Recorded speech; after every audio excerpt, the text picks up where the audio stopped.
Mathematics Class 11 Chapter 12 Introduction to Three-Dimensional Geometry. In the last class we have studied exercise 12.1. Today we shall study distance between 2 points in space and section formula. Let P x1 y1 z1 and Q x2 y2 z2 be 2 points in three-dimensional system. So we have got 2 points P x1 y1 z1 and Q x2 y2 z2 in three-dimensional system. Through points P and Q draw planes parallel to coordinate planes so as to form a rectangular parallelepiped with one diagonal PQ. Now from P and Q we draw planes which are parallel to the coordinate planes, and when we draw this we get a parallelepiped. This figure which I have drawn is a parallelepiped in which this PQ is one of the diagonal. In triangle PAQ, angle A is equal to 90 degree. Now in this triangle PA and Q, you have to imagine this in three dimensional. So in three dimensional, when you imagine this angle A will be 90 degree. If this angle A is 90, then in triangle PAQ you can apply Pythagoras. Okay. So when you apply the Pythagoras, it is PQ square equal to PA square plus AQ square. Call it number 1. Now in triangle A and Q, angle N is 90 degree.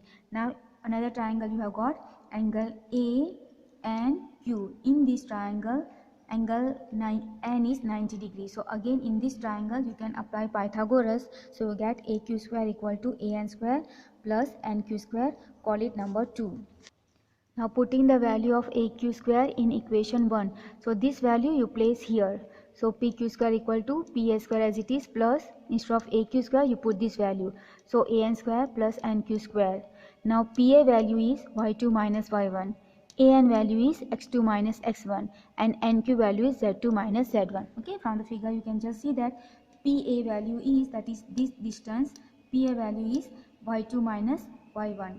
AN, that is this distance equal to X2 minus X1, and NQ, that is this distance, is equal to Z2 minus Z1. Okay, so we place these values in this equation. So we get here PQ square as it is equal to PA square, this one, Y2 minus Y1 whole square, plus AN square, that is this one, X2 minus X1 whole square, plus NQ square, that is this one, Z2 minus Z1 whole square. Take a square root on both the sides. So we get here PQ equal to under the square root, and rewrite this in the order x term first, y term, and then z term. So this can be written as x2 minus x1 whole square plus y2 minus y1 whole square plus z2 minus z1 whole square. So this, it gives us distance between 2 points x1 y1 z1 and x2 y2 z2.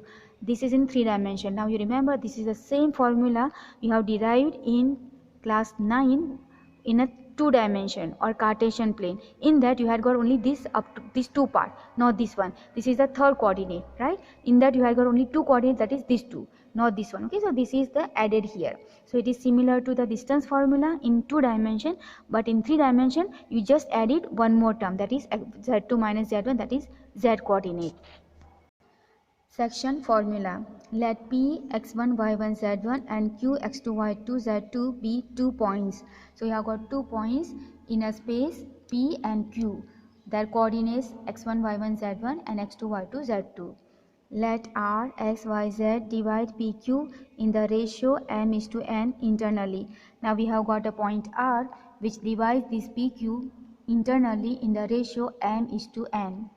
Draw PL, QM, RN perpendicular to XY plane. So from P, R and Q we are drawing perpendicular in XY plane. So this is PL, RN and QM perpendicular to XY plane. Since they are perpendicular to XY plane, so we can say these 3 lines are parallel to each other. I have written here.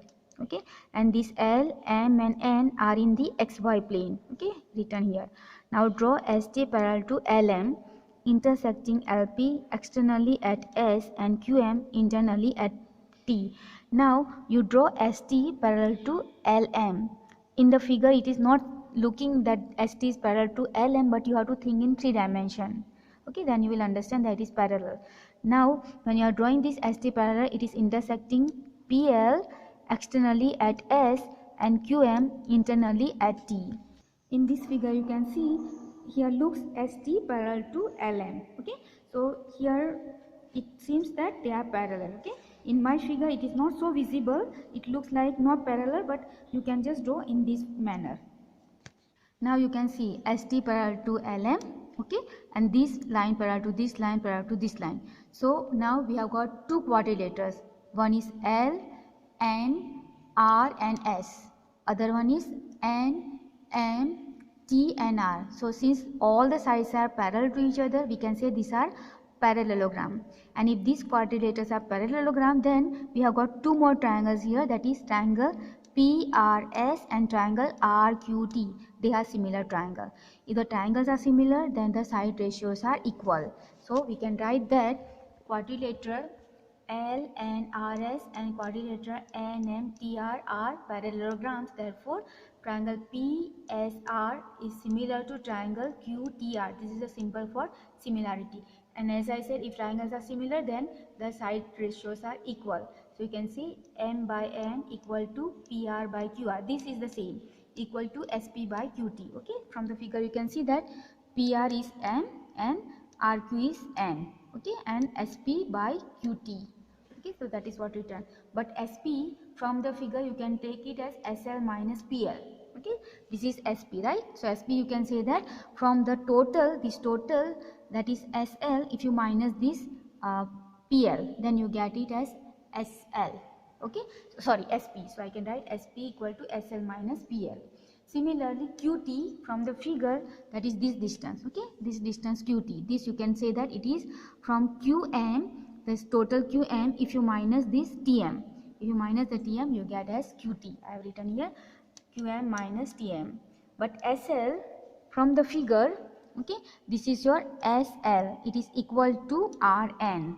Okay, so you can write here SL equal to NR minus PL as it is. QM as it is minus TM.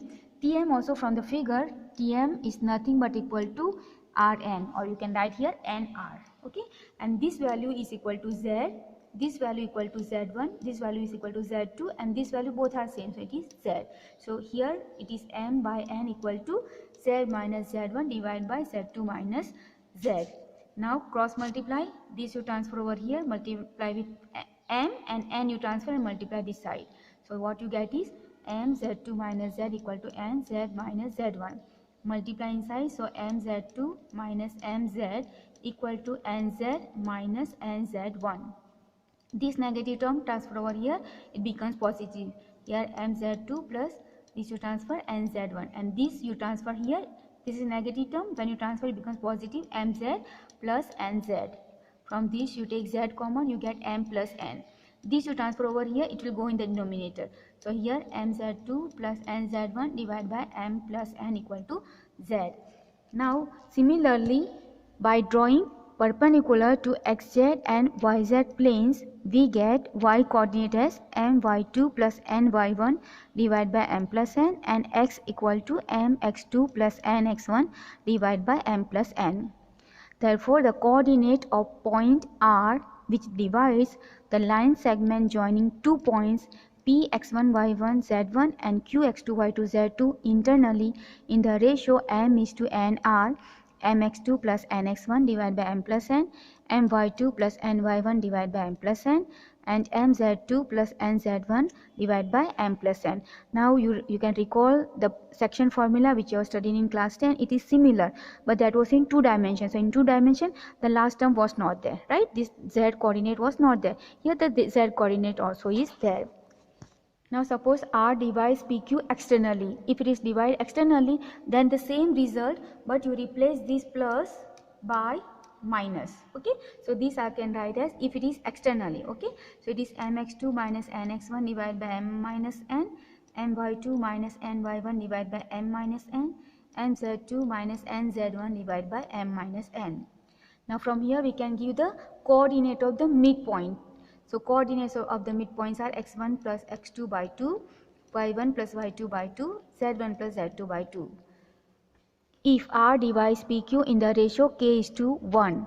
Now instead of m and n, okay, we have taken m and n. Instead of m and n, suppose k is to 1, k and 1. So we can rewrite this same section formula as k x2 plus x1 divided by k plus 1, k y2 plus y1 divided by k plus 1, k z2 plus z1 divided by k plus 1. Coordinates of centroid of triangle with vertices x1 y1 z1, x2 y2 z2 and x3 y3 z3 is x1 plus x2 plus x3 by 3, y1 plus y2 plus y3 by 3, z1 plus z2 plus z3 by 3. Okay, so this is the coordinates of the centroid of the triangle if the vertices are given. Okay, so this is for the centroid, this is for the midpoint, this is for the coordinate of a point which divides internally in the ratio m is to n, and this is externally in the ratio m is to n. Okay, so we'll keep this much for today. Thank you very much.